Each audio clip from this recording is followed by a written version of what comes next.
오늘 말씀은 구약성경 279면에, 제 성경으로는 279면에 신명기 11장 18절부터 32절 말씀까지입니다. 신명기 11장 18절부터 32절 말씀까지 제가 한 절 읽고 여러분들 한 절 읽고 교독하여 읽도록 하겠습니다. 제가 가지고 있는 성경은 구약성경 279면에 있습니다. 교독하겠습니다. 이러므로 너희는 나의 이 말을 너희의 마음과 뜻에 두고 또 그것을 너희의 손목에 매어 기호를 삼고 너희 미간에 붙여 표를 삼으며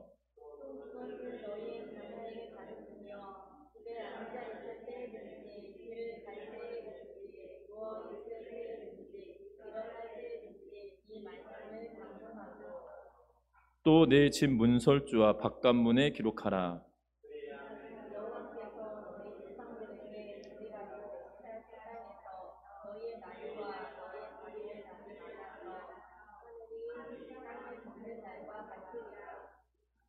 너희가 만일 내가 너희에게 명하는 이 모든 명령을 잘 지켜 행하여 너희의 하나님 여호와를 사랑하고 그의 모든 도를 행하여 그에게 의지하면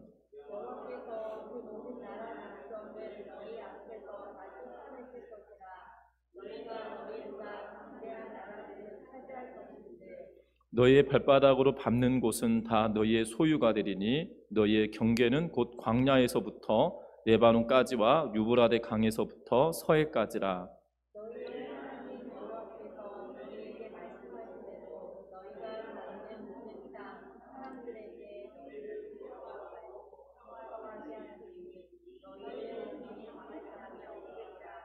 내가 오늘 복과 저주를 너희 앞에 두나니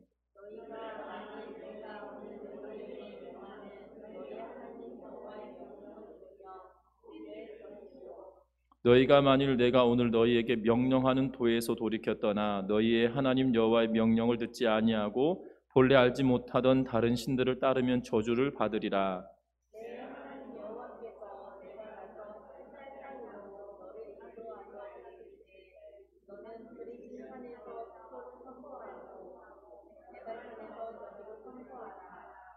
이 두 산은 요단강 저쪽 곧 해지는 쪽으로 가는 길 뒤 길감 맞은편 모래 상수리 나무 곁에 아바라에 거주하는 가나안 족속의 땅에 있지 아니하냐.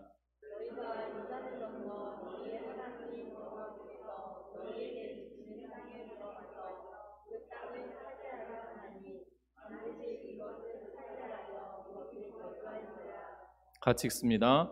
내가 오늘 너희 앞에 베푸는 모든 규례와 법도를 너희는 지켜 행할지니라. 아멘. 우리 앞을 향한 인사 나누고 말씀 나누겠습니다. 사랑하고 축복합니다. 사랑하고 축복합니다. 한 책에 기록된 내용입니다. 미국에 사는 한 아버지가 아들에게 대학에 들어가면 차를 사주겠다고 약속을 했습니다. 그런데 이 아들은 불행하게도 대학에 합격하고 맙니다. 그래서 아버지에게 차를 사달라고 아들이 계속 이 요구를 합니다. 그런데 아버지는 약속을 지키는 조건으로 아들에게 성경을 주면서 이 성경책을 읽으라고 합니다. 그러면 그 말씀 안에 차보다 더 좋은 보화가 있을 것이다 라고 말을 하고 성경책을 줍니다. 그런데 아들은 화가 납니다. 왜냐하면 차를 사주시겠다고 내가 요구한 것도 아니고 아버지가 대학에 합격하면 차를 사준다고 이야기했는데 갑작스럽게 성경책은 주고 차는 주지 않고, 그래서 이 화가 난 이후에 대학 근처에 하숙을 하는 동안에 이 4년 학기를 4학년까지 다 마치는 동안에 집에 한 번도 내려가지 않았다고 합니다. 아버지가 약속을 지키지 않으셨다는 이유로 불평을 하고 불만을 가지며 4년 동안 아버지를 오해하고 살아갔다는 겁니다. 졸업할 때가 되었습니다. 하숙 생활을 마무리하고 이제 집으로 돌아가기 위하여 짐을 싸는데 선반 위에 아버지께서 주신 성경책에 먼지가 그득하게 쌓여 있더라는 거죠. 그래서 그 성경책까지 이제 가지고 집으로 돌아가려고 성경책에 그득하게 쌓인 먼지를 터는데 그 성경책을 터는 동안에 성경책이 열리더니 그 가운데 종이 쪼가리 하나가 뚝 떨어지더라는 겁니다. 그래서 그것을 펼쳐보았더니 아버지가 그에게 차 한 대를 사고 남을 수표를 그거 안에다 넣어주었다는 거죠. 만약 아버지가 읽으라고 했을 때 그 성경을 읽었더라면 그 수표를 찾기 쉬웠을 텐데 그 차 한 대를 사고도 남을 돈을 4년 동안 이 성경책 안에 묶어두었다는 겁니다. 그리고 우리나라의 수표 체계와 미국의 수표 체계가 좀 다른 것 같습니다. 왜냐하면 그 책을 읽다 보니까 뭐라고 하냐면 그 수표가 유효기간이 있어서 이미 유효기간을 넘겨버렸다는 거예요. 그러면 그 쪽지가, 이 수표가 아무런 무용지물의 상태가 된 거죠. 그 아들이 일찌감치 성경책을 펼쳐보고 읽었더라면 아버지가 약속하신 이 자동차뿐만 아니라 자동차를 사고 남을 만큼의 돈을 주셨기 때문에 조금 더 기쁜 일이 있었을 텐데, 한순간에 이 아버지를 오해하고 불평하고 불만하는 그 4년의 기간 동안 아버지를 원망했을 뿐만 아니라 그에게 주어졌던 차도 날아가 버렸다는 것입니다. 그래서 이 아들이 집으로 돌아옵니다. 집으로 돌아왔는데 웬걸 이 집안 마당에 자기가 원하였던 차가 새 것으로 있더라는 것이죠. 그래서 아버지에게 이야기를 하니 본인이 준 수표가 사용되지 않고 있어서 아버지가 이 아들이 그 수표를 못 쓰는구나 라고 생각을 하고 그 차를 사 놓았다라고 이야기하며 오해가 풀리고 아버지와 아들이 이 기쁨으로 관계가 회복되어졌다라고 하는 그러한 내용을 담긴 내용을 보았습니다. 여러분들, 우리도 종종 오해할 때가 있는 것 같습니다. 하나님의 말씀이 우리에게 주어질 때 우리는 하나님이 우리 성경 안에 귀한 보화를 남겨주셨다는 사실입니다. 특별히 구약 성경은 예수 그리스도께서 이 땅에 오실 것에 대하여 말씀을 하고, 그리고 예수께서 이 땅에 오셔서 무엇을 할 것인지에 대하여서도 이야기합니다. 신약의 성경은 예수님께서 이 땅에 오셔서 행하신 일들과 그리고 다시 오실 예수 그리스도에 대하여 우리에게 말씀해 줍니다. 그래서 예수 그리스도는 보하다라고 이야기하고, 바울은 무엇라고 이야기하냐면 우리는 질그릇과 같고 질그릇 안에 그리스도를 담은 보화와 같은, 질그릇 안에 담긴 보화와 같은 존재가 우리다라고 이야기합니다. 그래서 우리는 하나님의 말씀을 들을 때 바로 믿고 바로 순종하면 우리들에게도 큰 은혜가 있을 것임에도 불구하고 우리는 하나님의 말씀을 접하고 받을 때 기쁨으로 받기보다도, 즐거움으로 받기보다도 부담감으로 받아들일 때가 더 많다는 겁니다. 특별히 성경을 읽어갈 때마다, 또한 성경이 우리들에게 요구할 때마다 우리는 항상 기쁨으로 아멘하며 순종하면 참 좋겠는데, 아멘하고 순종하기가 버거울 때도 종종 있는 것을 보게 됩니다. 특히 내 원수를 사랑하라 라고 말하는데 아직까지 원수지간의 사람은 아직 없지만 원수가 내 앞에 있다라면 참 사랑하기가 쉬울까요? 쉽지 않을까요? 네, 쉽지 않을 것 같습니다. 내 부모에게 험한 말을 한 사람만 보더라도 이가 갈리고 화가 치밀어 오르는 그러한 경험을 한두 번쯤은 하지 않으십니까? 내 자녀에게 뭔가 해코지를 하는 사람이 있으면 그 사람에 대한 분노가 치밀어 오는 것은 당연한 것임에도 불구하고 하나님의 말씀은 그렇게 하지 말라라고 이야기하고 계시기에 그 말씀을 순종하기는 참으로 버거울 때도 있는 것을 보게 됩니다. 분명한 것은 그럼에도 불구하고 그 말씀 우리가 순종하기 시작하면 이 아들이 4년 전에 성경을 펴보았더라면 마치 자동차도 얻을 수 있고 더 많은 것을 누릴 수 있었던 그러한 삶이었는데 그것을 놓쳐버렸듯이 우리도 신앙생활하는 동안에 말씀에 대한 부담감 때문에 그것을 놓치며 살고 있지 않은지 한번 돌이켜보는 시간이 되었으면 합니다. 특별히 오늘 말씀은 신명기의 말씀에 관한, 이 신명기는 하나님의 말씀에 관한 책입니다. 특별히 모세가 이스라엘 백성들에게 계명을 주고 난 이후에 40년이라고 하는 시간이 지났습니다. 그리고 이스라엘 백성들에게 한 세대가 지났습니다. 애굽에서 태어나서 성인이 되지 않은 사람들, 그리고 광야에서 태어난 사람들만 남아있고, 애굽에서 태어났지만 성인이 되었던 사람들과 애굽에서부터 이미 성인이었던 사람들은 다 광야 생활하는 동안에 죽음을 맛보게 되었고, 마지막으로 모세가 그 마지막 선을 끊고 있는 것을 보게 됩니다. 유일하게 두 사람만 이 애굽에서 태어났고 성인이었음에도 불구하고 가나안 땅에 들어간 2명 있는데 여호수아와 갈렙 외에 그 어느 누구도 보지 못했다는 사실입니다. 요단강을 건너지도 못했다는 사실입니다.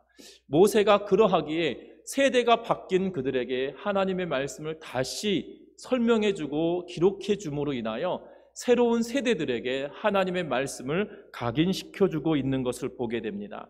특별히 오늘 읽었던 신명기 11장 18절부터 32절 말씀까지를 통하여 우리가 볼 수 있는 것은 오직 하나님의 말씀이 우리의 삶을 인도하여 주신다는 것을 기억하는 은혜가 있기를 바랍니다. 그러면 우리가 오직 하나님의 말씀으로 살아가기 위하여서는 우리가 무엇을 하여야 되는지 오늘 성경 말씀은 이야기하고 있는데요. 18절부터 20절 말씀까지 우리 한 목소리로 읽어보도록 하겠습니다. 같이 읽습니다. 이러므로 너희는 나의 이 말을 너희의 마음과 뜻에 두고 또 그것을 너희의 손목에 매어 기호를 삼고 너희 미간에 붙여 표를 삼으며 또 그것을 너희의 자녀에게 가르치며 집에 앉았을 때든지 길을 갈 때든지 누웠을 때든지 또 내 집 문설주와 바깥문에 기록하라. 아멘. 오늘 이 말씀은 신명기 6장 4절에서 9절 말씀까지 통하여 이 쉐마라고 불려지는 본문의 이야기의 반복인 것을 보게 됩니다.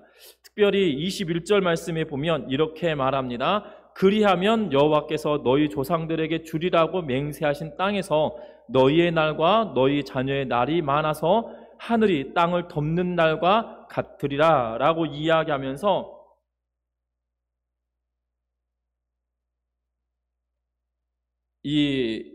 오늘 이 말씀은 너희의 자녀의 날이 많아서 하늘이 땅을 덮는 날과 같으리라라고 번역되어진 이 말은 어떤 말이냐면 이렇게 이 원문을 직역하면 이런 의미입니다. 어떻게 번역되냐면 땅 위에 하늘이 있는 한, 다시 말하면 이 땅 위에 하늘이 있는 한, 다시 말하면 이 땅이 망하지 않는 이상, 이 땅이 멸망하지 않는 이상 너와 너의 자녀들이 이 땅에서 영원히 살겠다라고 약속해 주시는 그 말씀입니다. 그 전제 조건이 무엇이냐면 신명기 6장 4절에서 9절까지 하셨던 말씀을 반복하면서 뭐라고 이야기합니까? 너희의 마음과 뜻에 두고 너희의 손목에 매어 기호를 삼고 너희 미간에 표를 붙여 표를 삼으며 또 그것을 너희 자녀들이 가르치며 집에 앉았을 때든지 길에 갈 때든지 누웠을 때든지 일어날 때든지 이 말씀을 기록하고 또 내 집 문설주와 바깥문에 기록하라 라고 이야기합니다. 신명기 6장 4절에서 9절에 보면 똑같은 말씀을 하시는데 조금 다른 것이 있다라면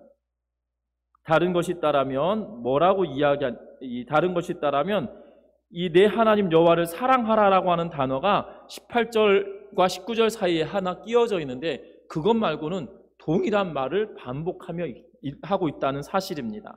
특별히 주의 말씀을 너의 몸에 새기라라는 의미로 사용하고 있는데요. 이만큼이나 하나님의 말씀을 가까이 하라라고 이야기하고 있는 걸 보게 됩니다. 여러분들 왜 이렇게 하나님의 말씀을 가까이 하라라고 이야기하고 있는 것일까요? 우리는 주의 깊게 살펴보아야 됩니다.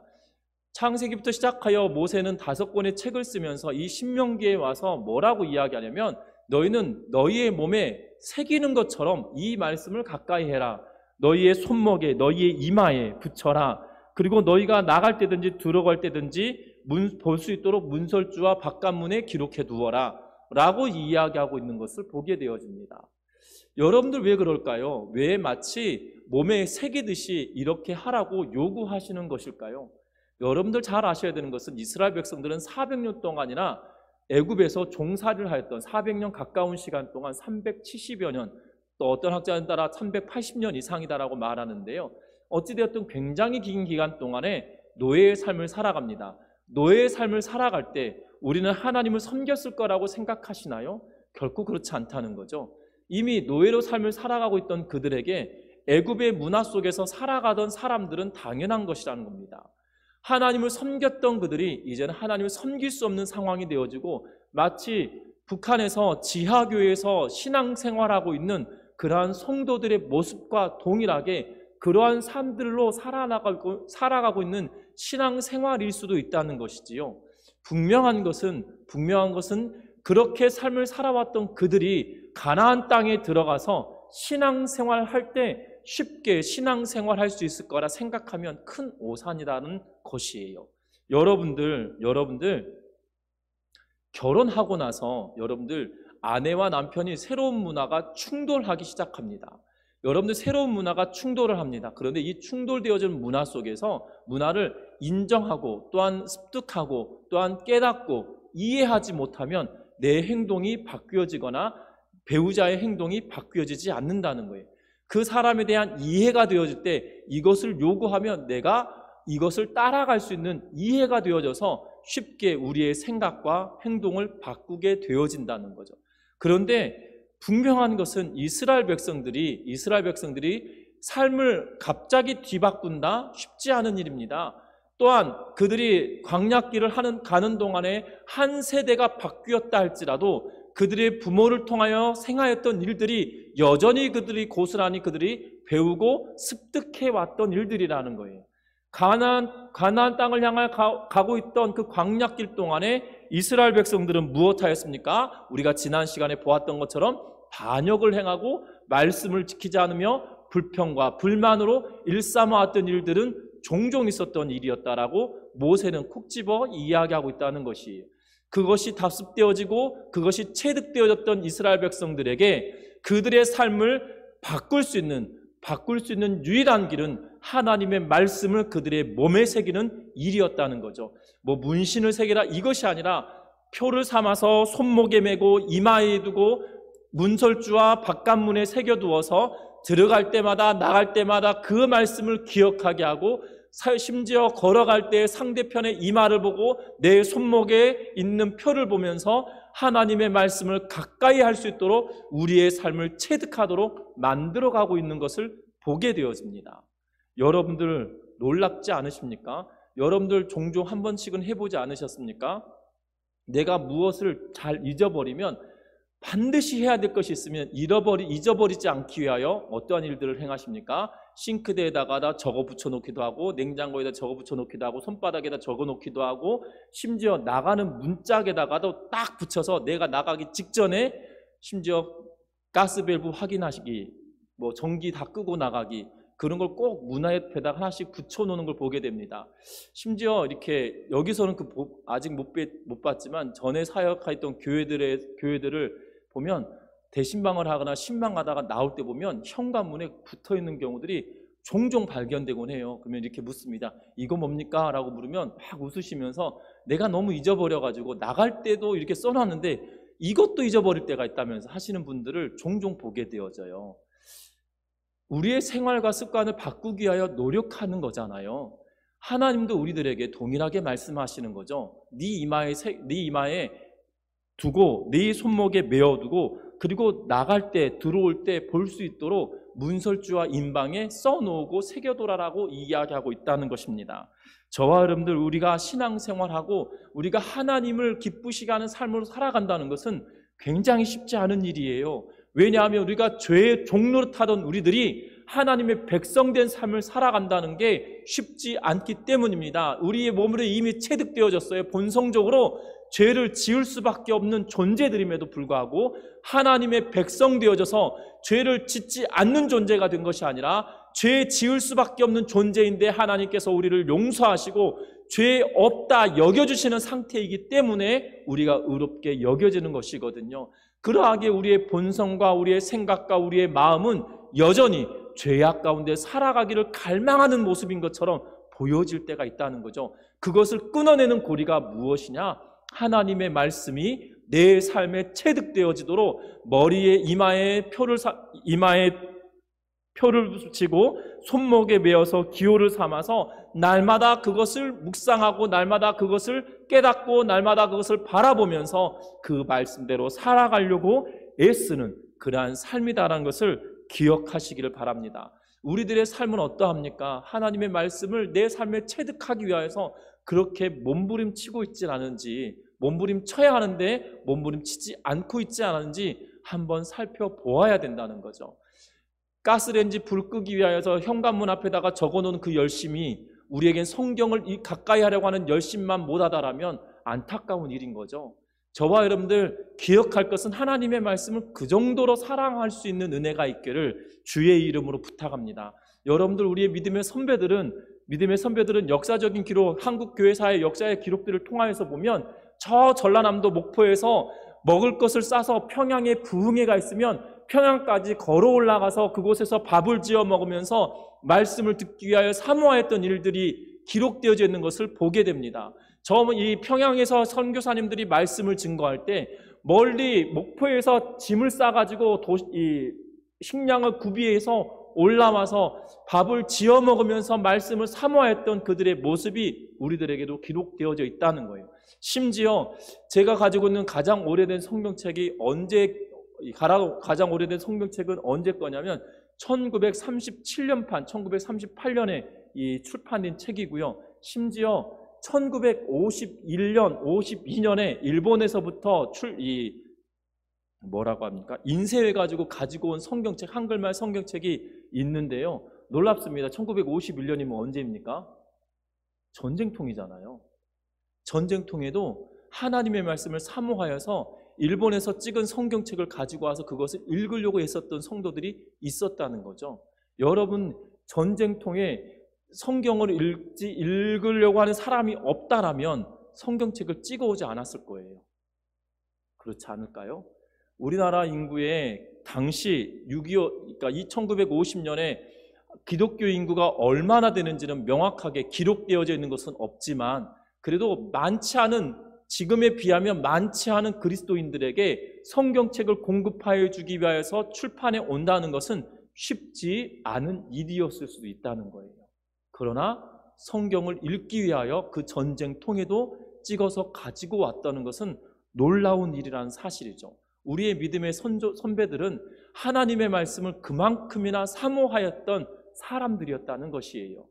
우리들은 그런데 어느 순간 하나님의 말씀을 활자로 되어져 있는 기록된 하나님의 말씀을 가까이 하는 것이 굉장히 게을러진 일들로 여겨지기 시작합니다. 성경 읽는 것이 시간 아까운 일들인 것처럼 치부되어질 때도 있다는 거죠. 그러나 성경은 그렇게 말하지 않아요. 내 몸에 체득될 수 있도록 하나님 말씀을 가까이 하라라고 우리에게 말하여 주고 있다는 겁니다. 그래서 저와 여러분들의 삶이 정말 오직 하나님의 말씀으로 인하여 내 삶에 은혜가 넘친다라면 내 몸에 기록하지 못한다 할지라도 내 몸에 온전히 새기지 못한다 할지라도 그 말씀을 가까이 하려고 몸부림치는 우리 전미중앙교회 성도님들 되시기를 주의 이름으로 부탁합니다. 뿐만 아닙니다. 21절부터 시작하여서 25절 말씀까지는 무엇에 대하여 기록하고 있냐면 땅에 대한 경계들에 대하여 이야기하고 있는 것을 보게 됩니다. 특별히 22절, 23절에 보면 24절부터 우리 같이 읽어봅니다. 24절, 25절 말씀입니다. 같이 읽습니다.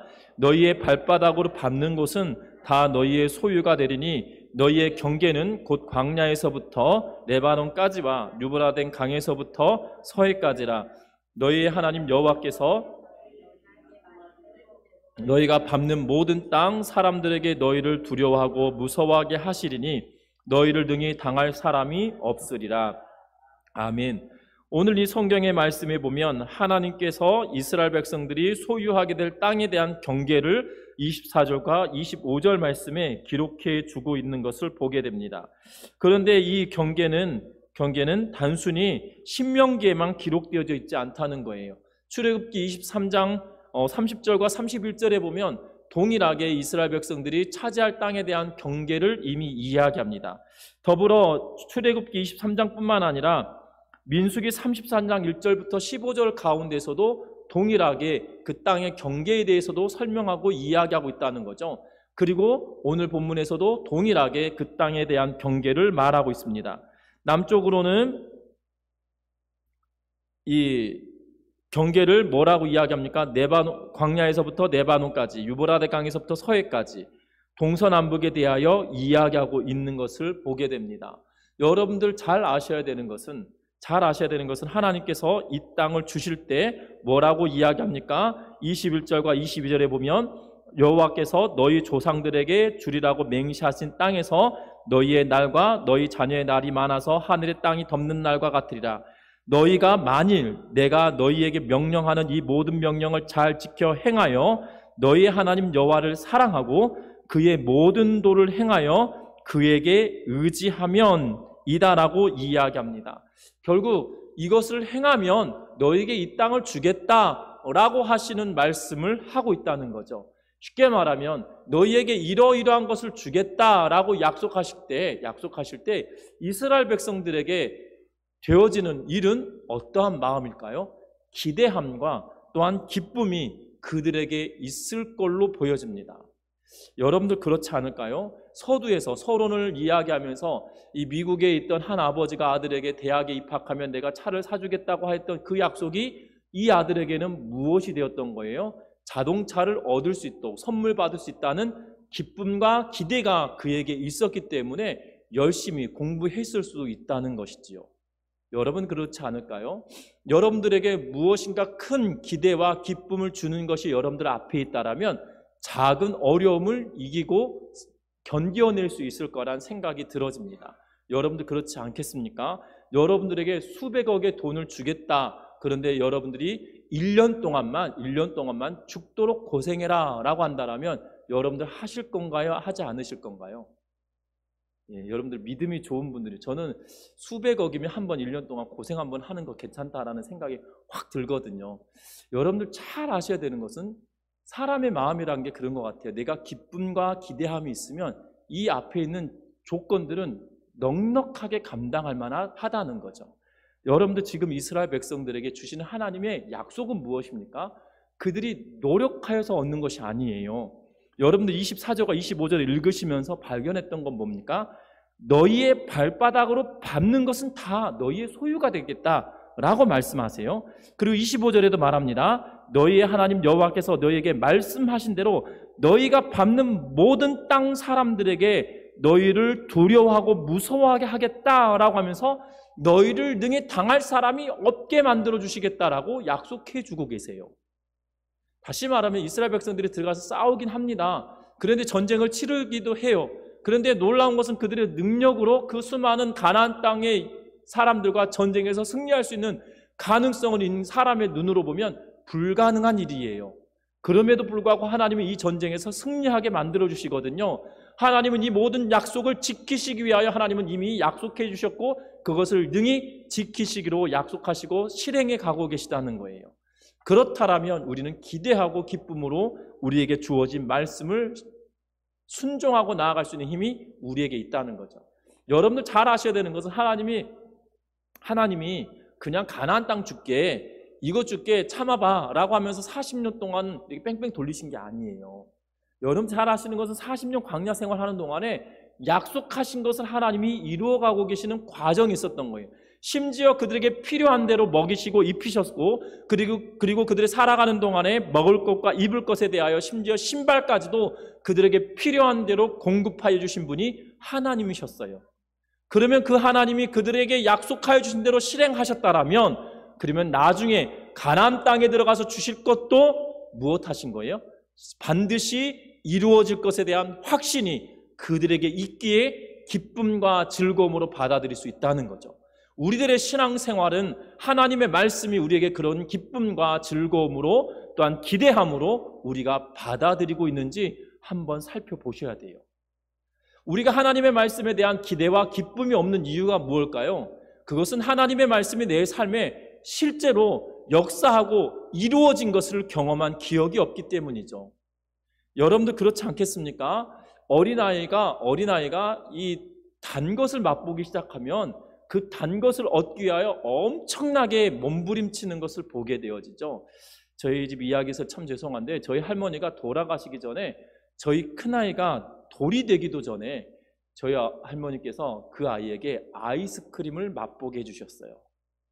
그랬더니 저희 큰아이가 돌 되기 전에 아이스크림을 맛보고 사실 저는 굉장히 속상했음에도 불구하고 할머니에게 뭐라 할 수 없었지만 이 아이가 정말 눈이 밝아졌다는 표현이 맞을 거예요. 눈이 정말 갑자기 눈이 초롱초롱해지면서 더 달라고 애원하고 갈급해하는 모습이 제가 보여드릴 수 있으면 참 좋겠는데 그 영상이 그 싸이월드에 들어가 있었는데 싸이월드 갑자기 폐쇄되는 바람에 그 영상을 지금 다 다운받을 수 없어서 얼마나 안타까운지 모르는데요.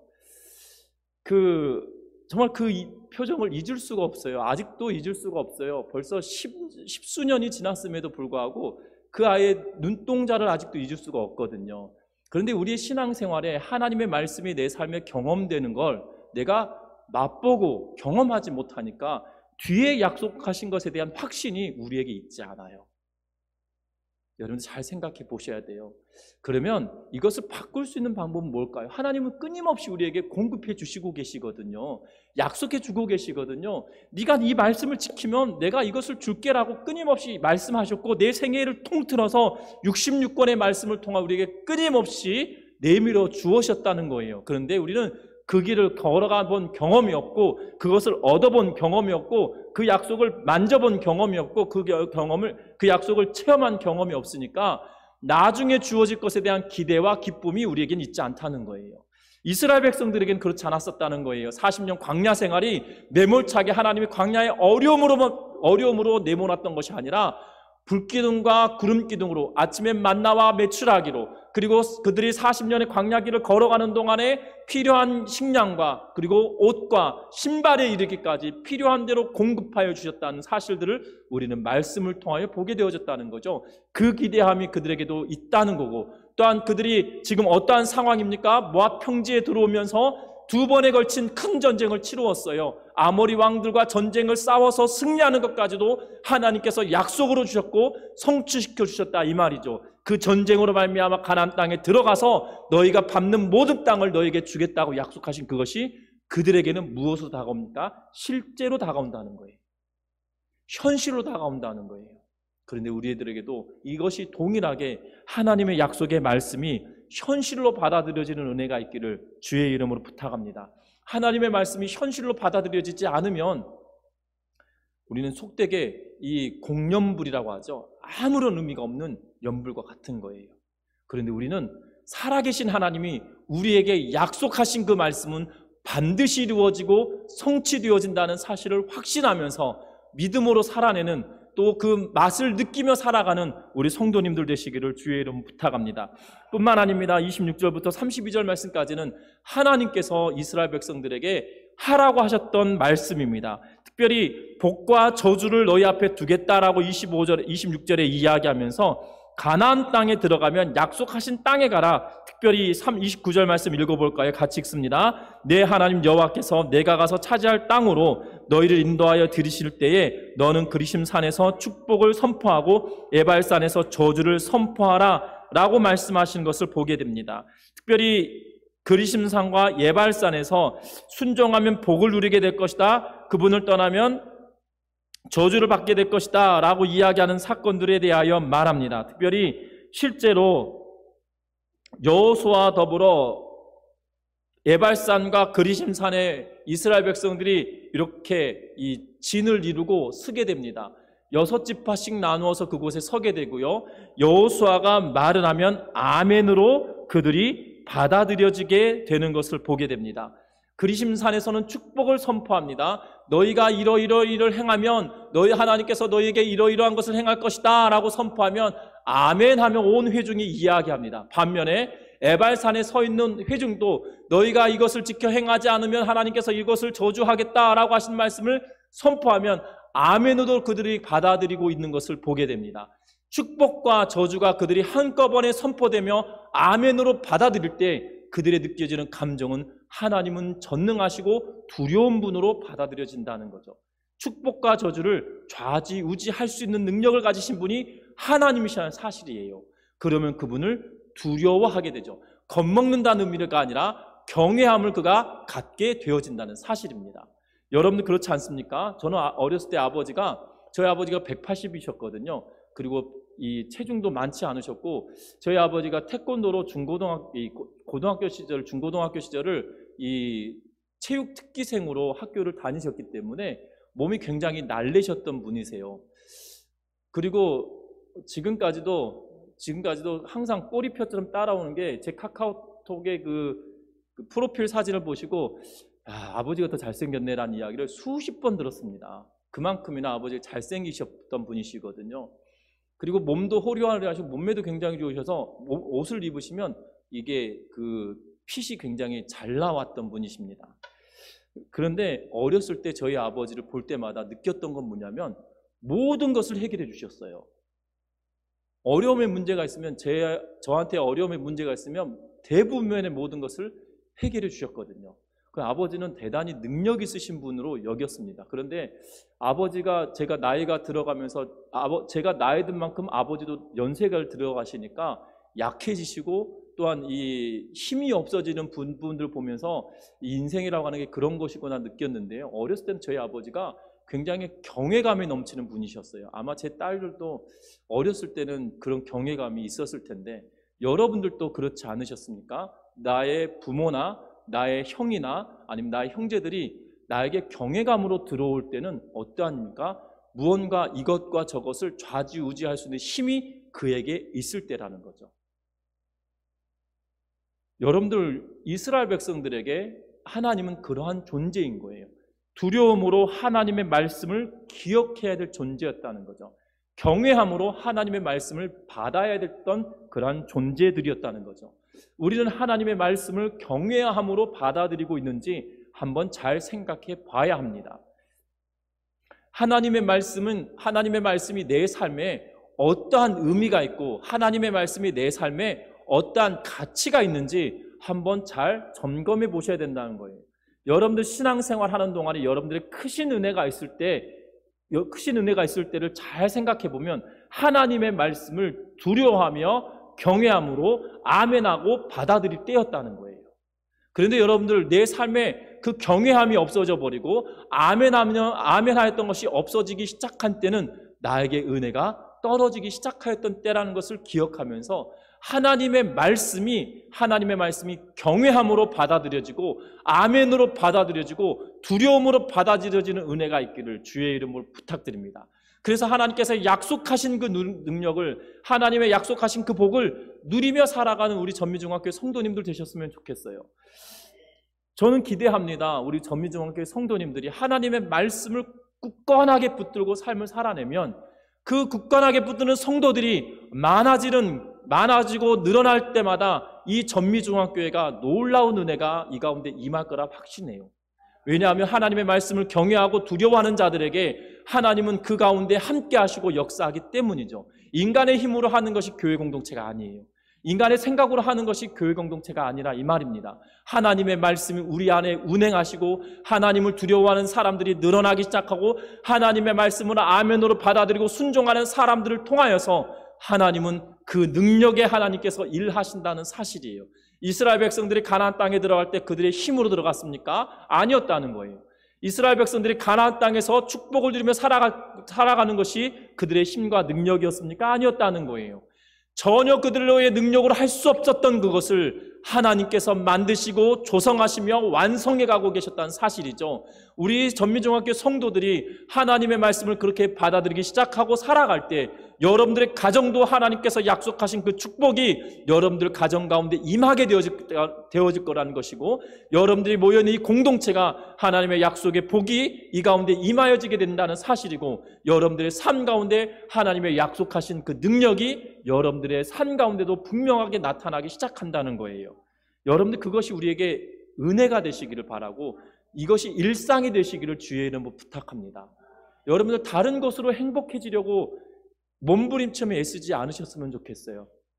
나는 내가 행복해졌으면 좋겠다라고 하는 이 책이 있거든요. 그 책에 보면 가정에서, 또한 직장에서, 또한 내가 하고 있는 일에서, 때로는 내가 접하는 이 가상의 공간에서 행복해지려고 몸부림치는데 헛된 수고하지 마라 라고 이야기하면서 결국 그 책의 끝이 무엇을 이야기하면 너 스스로가 만족하지 않으면 결단코 행복해질 수 없다라고 이야기합니다. 여러분들 우리가 스스로 만족할 존재들이 아니에요.